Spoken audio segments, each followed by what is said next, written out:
வணக்கம் மக்களே, welcome to FDFS with Mohi. So இன்றைக்கி நம்ம ஒரு மலையாளம் காமெடி ட்ராமா மூவியாக ரிலீஸ் ஆகிருக்க கெட் செட் பேபி படத்தினுடைய ரிவ்யூ தான் பார்க்க போகிறோம். இந்த படத்தை லேட் பண்ணியிருக்காரு உன்னி முகுந்தன் அவர்கள், நிக்லா அவங்க பண்ணியிருக்காங்க. அண்ட் இந்த படம் இயக்கியிருக்காரு வினய் கோவிந்த் அவர்கள். ஸோ இந்த படம் வந்து பார்க்கும்போது ஒரு வித்தியாசமான அட்டம்ப்டாக இருக்குமோ அப்படின்ற மாதிரி தான் ட்ரை பண்ணி போய் பார்த்தோம். ஆக்சுவலி தேட்டர் அதிகமாக கூட்டமே இல்லை, ஒரு 5 பேர் தான் உட்காந்துருந்தாங்க. நம்ம புக் பண்ணும்போது சொன்னாங்க, சார் ஒரு 5 பேர் வந்தால் கண்டிப்பாக அந்த படம் ஓடும், இல்லைனா ஓடாது சார், அது நாங்கள் இப்போயே சொல்லிக்கிறோன்னு சொல்லிட்டு டிக்கெட் போக சொன்னாங்க. ஒரு வழியாக ஒரு ஃபேமிலி வந்துதாங்க, அதனால் டிக்கெட்டும் கிடச்சிச்சு. ஸோ இந்த படத்தினுடைய ரிவ்யூக்கு போகிறதுக்கு முன்னாடி இந்த ரிவ்யூ ஆனது உங்களுக்கு பிடிச்சிருந்தா மறக்காமல் லைக் பண்ணுங்கள், கமெண்ட் பண்ணுங்கள், ஷேர் பண்ணுங்கள், சேனலை சப்ஸ்கிரைப் பண்ண மறந்துடாதீங்க. வாங்க நாம் ரிவ்யூக்கு போகலாம்.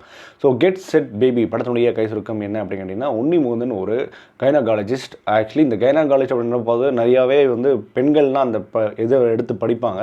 பட் இவர் ஒருத்தர் மட்டும் தான் அந்த ஸ்டூடெண்ட்டாக இருக்கார். என்னடா இந்த கதை எங்கேயோ கேட்ட மாதிரி இருக்குன்னு நீங்கள் நினைக்கலாம்.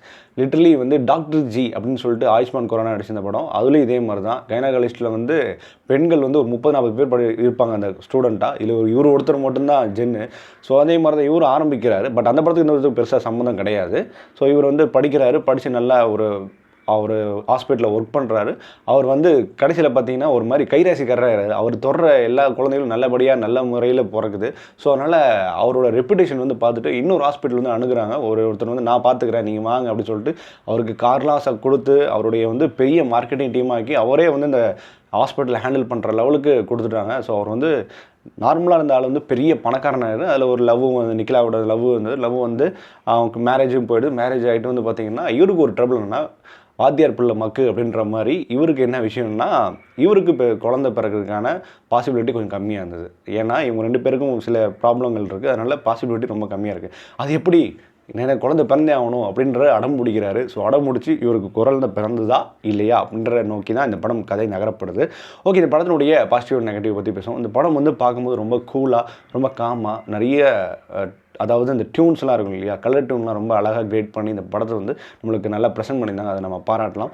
ஃபர்ஸ்ட் ஆஃப் பொறுத்த வரைக்கும் பார்த்திங்கன்னா, அந்த கைனகாலஜிஸ்ட் அப்படின்னும் போது அந்த டேர்ம் எப்படி இருக்கும், அவங்களோட படிப்பு எப்படி இருக்கும், அதுமாதிரி அவங்க ஃபேஸ் பண்ணுற சில விஷயங்கள் எப்படி இருக்கும், அதெல்லாம் காட்டினது ரொம்ப நாளாக இருந்தது. ஆனால் அந்த காட்டின விதம் எனக்கு பர்சனலாக வந்து டாக்டர் ஜி படத்தை பார்க்குற மாதிரி ஒரு ரிப்ளிகா பார்க்குற மாதிரி ஒரு ஃபீல் இருந்தது. ஏன்னா அந்த படம் ஃபுல்லாகவே அதை நோக்கி தான் இருக்கும். முக்கியமாக அந்த படம் ஒரு A சர்டிஃபைட் படம். ஸோ இந்த படம் வந்து அந்த விஷயங்கள் வந்து சில விஷயங்கள் மறைச்சி இந்த படத்தில் சொல்லியிருக்காங்க. அதை காட்டுட்டு அதுக்கப்புறம் வந்து பார்த்திங்கன்னா, சரி இதை பேஸ் பண்ணி தான் படம் நகரப்போகுது அப்படின்னு பார்த்தா பர்சனல்குள்ளே இறங்கிடுறாங்க. ஸோ அந்த பர்சனலில் என்ன ஆகுனா, ஈகோ கிளாஷ் ஆகிடும், அப்புறம் வந்து ரிப்பீட்டேட்டிவ் ப்ராப்ளம் ஆகிடும். ஸோ அதுமாதிரி நான் இவ்வளோ பெரிய ஆளாக இருந்தேன், ஆனால் எனக்கு ஒரு குழந்தை இல்லையே அப்படின்னு நினைக்கும் போது அவர் பண்ணுற சில விஷயங்கள்லாம் வந்து பார்த்திங்கன்னா அதை வச்சு தான் அந்த கதை நகரப்படுது. ஆனால் அது வந்து செகண்ட் ஹாஃப்லாம் ரொம்ப இழுத்தடிக்கப்பட்டிருக்கு. ஆக்சுவலி ரப்பர் மாதிரி இழுத்துக்கிட்டே இருக்காங்க. அது எப்படா முடியுன்ற மாதிரி ஒரு கட்டத்தில் ஆகிடுச்சு. அது வந்து மெலோ ட்ராமாவாக ஆகிடுச்சு அப்படின்னு சொல்லலாம். ஆக்சுவலி இந்த படத்தில் நிறைய காமெடிகள் வந்து இன்புட் பண்ணி நல்லா ஒர்க் அவுட் பண்ணியிருக்கலாம். ஈவன் ஒரு காமெடி ஆக்டர்ஸ் போட்டு கூட பண்ணியிருக்கலாம். ஆனால் காமெடி பெருசாக அந்த படத்தில் இல்லை. ஆக்சுவலி காமெடி ட்ராமான்னு சொல்லி தான் வந்து இது பண்ணுறாங்க, விளம்பரம் பண்ணுறாங்க. ஆனால் காமெடிகள் பெருசாக இந்த படத்தில் பெருசாக எடுபடவே இல்லை. நிறைய காமெடிகள் கூட போட்டிருந்தால் இந்த படம் வந்து அந்த டைம் மேனேஜ்மெண்ட் பண்ணி இந்த படத்தை வந்து எண்டு வந்து ஃபினிஷ் பண்ணுறது கொஞ்சம் நல்லா இருக்கும். எண்டுமே கிட்ட சரி அந்தளவுக்கு பெருசாக சர்ப்ரைசிங்காக இல்லை.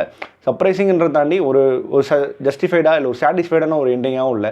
இது இப்படி தான் நடக்க போகுது அப்படின்ற ஒரு ப்ரெடிக்டபிளான மைண்ட் செட் நம்மளுக்கு ஆட்டோமேட்டிக்காக வந்துடுது. ஸோ இது வந்து எனக்கு வந்து படம் பார்க்கும்போது ஒரு நாடகம் பார்க்குற மாதிரி ஒரு ஃபீல் ஆச்சு. ஒரு கட்டத்தில் செகண்ட் ஹாஃப்லாம் வந்து பார்த்திங்கன்னா அப்படியே செக்மெண்ட்டாக போகிறாங்க, ஒரு கண்டினியூட்டியே படம் இல்லாத மாதிரி போயிருந்தது. அதுவே இந்த படத்தினுடைய பெரிய ப்ராப்ளமாக இருந்தது. நடிக்கப்பட்ட எல்லா நடிகரும் ரொம்பவே சூப்பராக நடிச்சாங்க. உன்னி முகுந்தன் வந்து ரொம்ப சாமாக ரொம்ப ஹேண்ட்ஸமாக இருந்தது அந்த படம் ஃபுல்லாகவே. அவரோட நடிப்பு, அவரோட லுக்கிங் எல்லாமே சூப்பராகவே இருந்தது. பட் வந்து இது வந்து ஒரு ட்ராமா படம் மாதிரி எனக்கு ஃபீல் ஆனதுனால இதுக்கு ஏன் ஒரு நடிகணுன்ற மாதிரி ஃபீல் ஆச்சு. மற்ற சக நடிகர்களாக இருக்கட்டும் எல்லாருமே ரொம்பவே நல்லா பண்ணியிருந்தாங்க.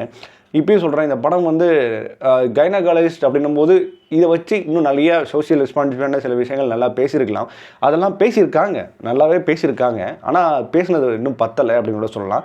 அது என்ன ஆகுனா, தன்னுடைய பர்சனலுக்குள்ளே போய் பர்சனலில் வந்து நிறைய பிரச்சனைகள் ஃபேஸ் பண்ணி அதுக்கப்புறம் அவர் ஒரு பெரிய கேஸில் மாட்டி அதுமாதிரி ஒருத்தவங்க 2 கப்புள்ஸ் வயசான கப்புள்ஸ் வந்து அவங்களும் வந்து தொடர்ந்து ஃபாலோ பண்ணிகிட்டு வருவாங்க. அவங்களுக்கு வந்து குழந்தை பிறக்காதனால அவங்களும் ஃபாலோ பண்ணிட்டு வருவாங்க. அதை பற்றி பேசுகிறது, இது மாதிரி நிறைய விஷயங்கள் பற்றி பேசியிருக்காங்க.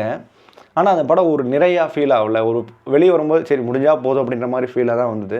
ரொம்ப இழுத்துருச்சிருக்காங்க. எஸ்பெஷலி இந்த படத்தில் எனக்கு ஃபீல் ஆனது கண்டினியூட்டி தான். அந்த கண்டினியூட்டியை கரெக்டாக ப்ரோக்ராம் பண்ணியிருந்தாவே இந்த படம் வந்து பார்க்குற மாதிரி இருந்திருக்கும். கண்டினியூட்டி இல்லாமல் எல்லாமே செக்மெண்ட்டாக இருக்கிறனால ஒரு எபிசோட் ஃபீல் மாதிரி ஆகுது. இல்லைனா ஒரு கட்டாக ஃபீல் ஆகிறனால சரி ஏதோ பண்ணுங்கள் முடிச்சு விடுங்க அப்படின்ற மாதிரி தான் ஃபீல் ஆகுது.